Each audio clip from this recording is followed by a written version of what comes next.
کیونکہ یہ ہمیں بھی دکھ چبھتا ہے، ہم میں بھی دیکھ کے جو ہے وہ ہمارا دل تڑپ جاتا ہے. ہماری جو بہو ہیں یہ عفان کی زوجہ، ان پہ بھی یہ ایک بہت بھاری ہے لفظ، ڈیتھ سرٹیفکیٹ یا عفان کی بیوہ. اب آپ سمپل لکھیں کہ عفان کی اہلیہ یا عفان شہید کی اہلیہ، عفان شہید کی زوجہ. تو یہ ہے تو ٹرمز چینج کرنے سے، لیکن اس سے حوصلے بہت بڑھیں گے، اور اس سے جو اللہ پاک کا فرمان ہے اس کی بھی تعمیل ہو جائے گی کہ وہ زندہ ہیں. تو یہ میں کہنا چاہوں گا. آگے میری دعا اپنے ملک کے لیے، اپنی فوج کے لیے، اپنے شہیدوں کے لیے. ہماری بھی جان کی اگر ضرورت پڑی، ہمارے پورے خاندان کی جان کی بھی اگر ضرورت پڑی، تو آپ ہمیں پیچھے ہٹتا ہوا نہیں دیکھیں گے. آپ ہمیں اگلی صفوں میں پائیں گے انشاءاللہ تعالی. اور اللہ سے دعا ہے کہ اللہ پاک ہمارا خاتمہ بھی ایمان پہ کرے، اور اپنی مٹی پہ کرے، اپنے ملک میں کرے. ہم کسی غیر ملک میں اپنی جان جو ہے وہ اللہ کے حضور پیش نہ کریں، اپنی مٹی میں جائیں. تو یہ ہے جناب. جی بہت خوبصورت باتیں کی انہوں نے، اور کچھ بہت ہی قیمتی رائے دی، کیونکہ یہ پروفیسر ہیں ماشاءاللہ. عرصہ انہوں نے گزارا، زندگی کا ایک پورا اپنی جوانی اسی راستے میں درس و تدریس کے حوالے سے دی.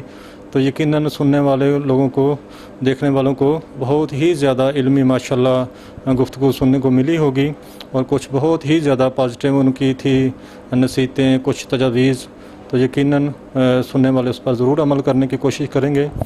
محترم کیپٹن صاحب کے حوالے سے جو ہے، جب آپ کو پتہ چلا کہ آپ کا بیٹا، آپ کا دایاں بازو شہید ہو گئے ہیں، تو اس وقت آپ کے کیا جذبات تھے؟ دیکھیے، میں اپنے کمرے میں بستر پہ دیوار سے ٹیک لگائے مطالعے میں مصروف تھا. تو ایک دن پہلے میری شہید سے بات ہوئی تھی، اور 4-5 دن بعد بات ہوئی تھی، گیپ آ گیا تھا. تو میں بڑا پریشان تھا کہ 4-5 دن ہو گئے ہیں، عفان کا فون نہیں آیا. تو ان کا اچانک فون آیا. تو میرے پاس ایک مہمان بیٹھے ہوئے تھے. تو جب میری مسز نے فون ریسیو کیا اور اس کو پتہ چلا کہ میرے پاس وہ مہمان بیٹھے ہیں، تو اس نے کہا ابو کو آپ ڈسٹرب نہ کریں، وہ بڑے قابل احترام جو آئے ہیں انکل، تو ابو کو بات کرنے دیں. تو میری مسز نے کہا کہ نہیں، وہ پریشان ہیں، تم ان سے بات کرو. تو اس نے پھر مجھ سے بات کی کوئی آدھے گھنٹے کی، اور میں نے حال چال پوچھا. تو کہنے کا ابو بس آپ ہمارے حال کی فکر نہ کیا کریں، ہمیں صرف آپ کی دعائیں چاہیے، ہم آپ کی دعاؤں پہ کھڑے ہیں، اور اللہ تعالی ہمارا محافظ ہے، اور آپ ہمارے لیے بس دعا کر کے بے فکر ہو جایا کریں، باقی ہم جانیں اور ہمارا کام جانیں. تو بس وہ اس سے میری آخری گفتگو تھی. 13 تاریخ کی بات ہے، رات کو 8 بجے کی. اور 14 کو پھر میرا بیٹا، میری اہلیہ اور میری دونوں بہویں وہ میرے پاس آئے، کہنے کہ ابو جان ایک خبر ہے، لیکن آپ ذرا اپنے آپ کو کمپوز کر لیں، اپنے آپ کو ذرا باندھ لیں، کیونکہ خبر ہے ایسی کہ ہمیں آپ اگر صبر کریں گے تو ہم بھی صبر کریں گے، اور جو مشیتی عزدی، جو اللہ کا حکم. تو اس طرح مجھے وہ میرے بیٹے نے بتایا عفان کی شہادت کا. تو کیونکہ بنیادی طور پہ تو میں انسان ہوں، ہم سب انسان ہیں. وہ بہت بڑا اللہ نے اس کو رتبہ دیا، لیکن غم اور رنج کرنا بھی تو ہمارے خمیر میں ہے. اور یہ ایک پریشر کوکر کے ویلو کی طرح ہوتا ہے. جب پریشر کوکر میں بھاپ زیادہ بھر جاتی ہے تو ویلو کھل کے بھاپ نکل جاتی ہے، تو وہ پھر اس کا ٹیمپریچر نارمل ہو جاتا ہے.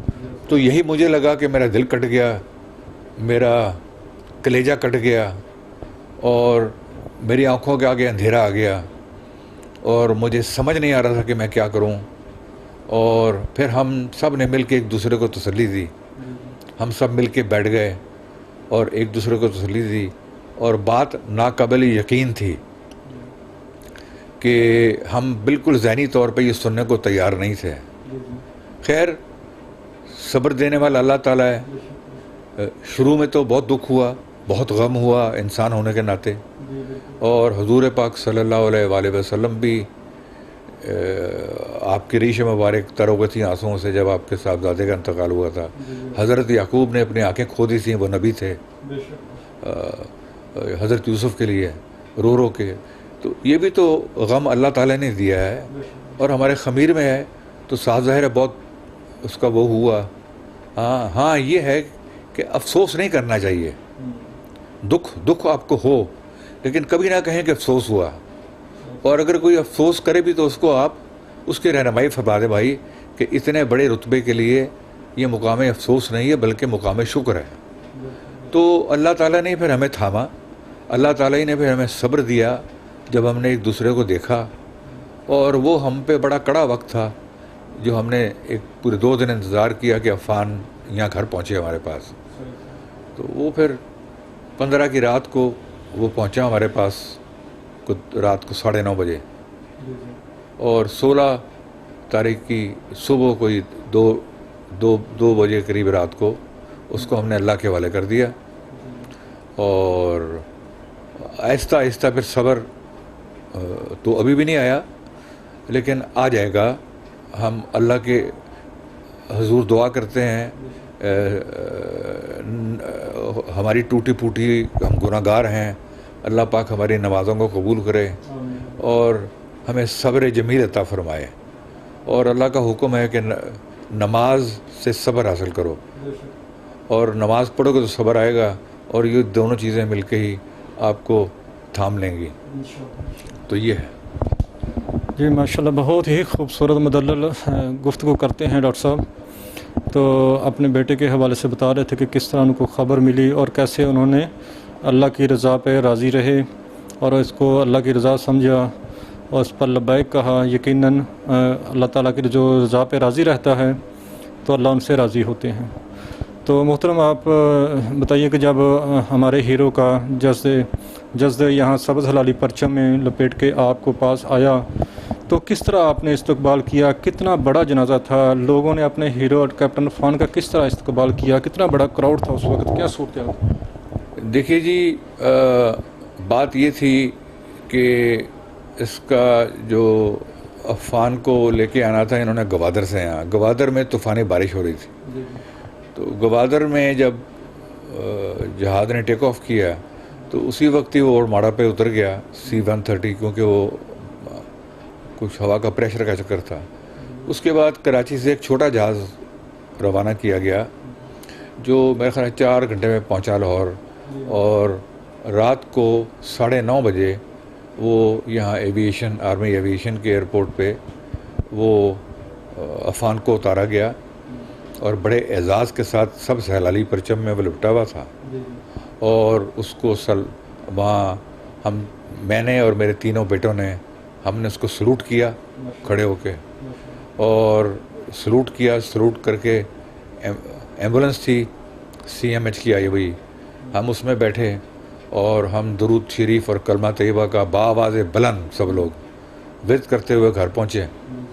اور یہاں ایک لوگوں کا ٹھاٹے مارتا ہوا سمندر تھا, اور گو کے رات کے 11 بج رہے تھے, اور جس کو بھی یہ پتہ چل رہا تھا اس میں کوئی یہ وہ نہیں تھا فرق کہ کوئی ہمارا عزیز ہے, کوئی ہمارا دوست ہے. جو غیر لوگ بھی تھے, دور افتادہ لوگوں کو پتہ چلا کہ شہید, تو وہ ہمارے گھر کے آگے آپ یہ سمجھ رہے ہیں کہ ایک ٹھاٹے مارتا ہوا سمندر تھا, کھوے سے کھوا چھل رہا تھا, کسی کو کچھ نہیں پتہ تھا کہ کون ہے, اور سب بیٹے کو سلوٹ کرنے کے لیے بےتاب تھے.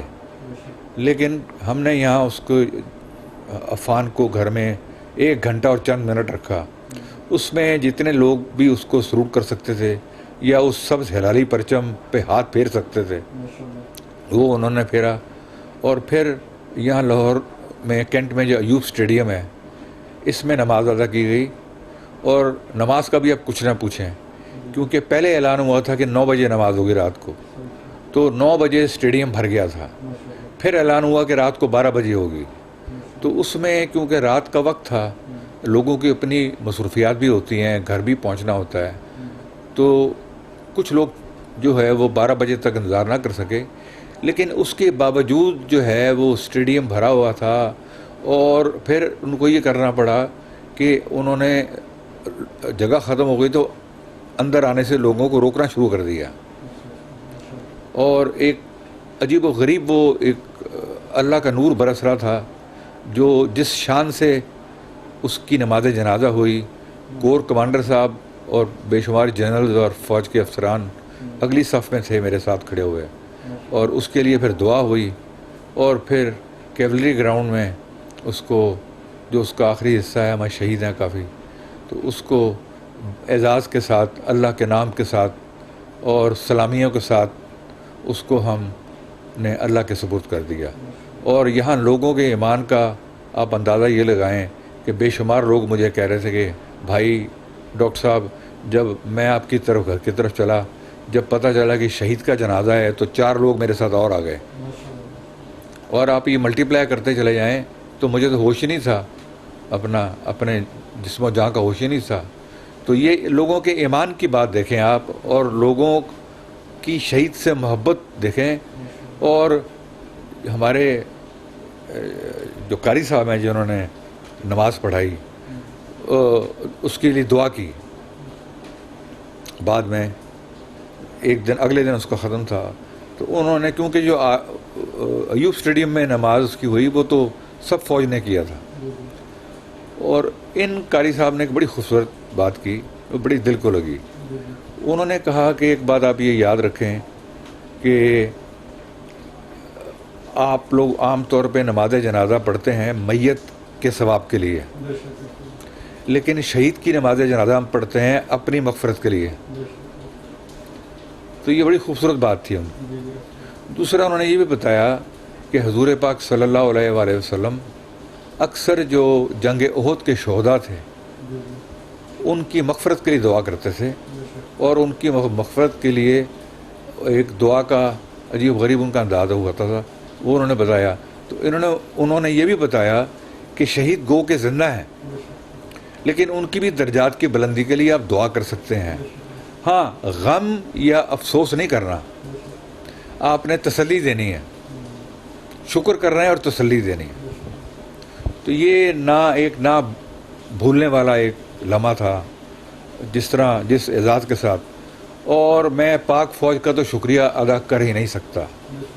یہاں اس کی پوری یونٹ آ گئی تھی، پورے افسران آ گئے تھے، اور انہوں نے جو ہمیں سہارا دیا، اللہ نے ان کو سبب بنایا، اور انہوں نے ہمیں کچھ کام کرنے نہیں دیا۔ مجھے یوں لگ رہا تھا کہ جتنے بھی پاک فوج کے جوان تھے اور افسران تھے، ہر کوئی عفان کو اپنا سگا بیٹا سمجھ رہا تھا، اور آپ دیدہ تھا، اور زار و قطار ان کی آنکھوں سے آنسو جاری تھے۔ اور اب تک یہ حال ہے کہ جو اس کی یونٹ ہے، یا میرے بڑے بیٹے کی یونٹ لاہور میں، وہ خود نہیں ہے، یہاں ہے، تو وہ آتے رہتے ہیں، پوچھتے رہتے ہیں، ہمیں تسلی اور تشفی دیتے رہتے ہیں۔ تو پاک فوج تو بالکل پیچھے نہیں، اور وہ اون کرتے ہیں اپنے شہداء کو، ویسے اون کرتے ہیں جیسے اپنے سگے بیٹوں کو اون کرتے ہیں۔ میرے پاس تو الفاظ ہی نہیں ہے کہ میں جو پاک فوج کا کردار رہا ہے اس کی شہادت میں بھی اور شہادت کے بعد بھی، اس کو میں الفاظ کا جامہ پہنا سکوں۔ سلام ہے پاک فوج۔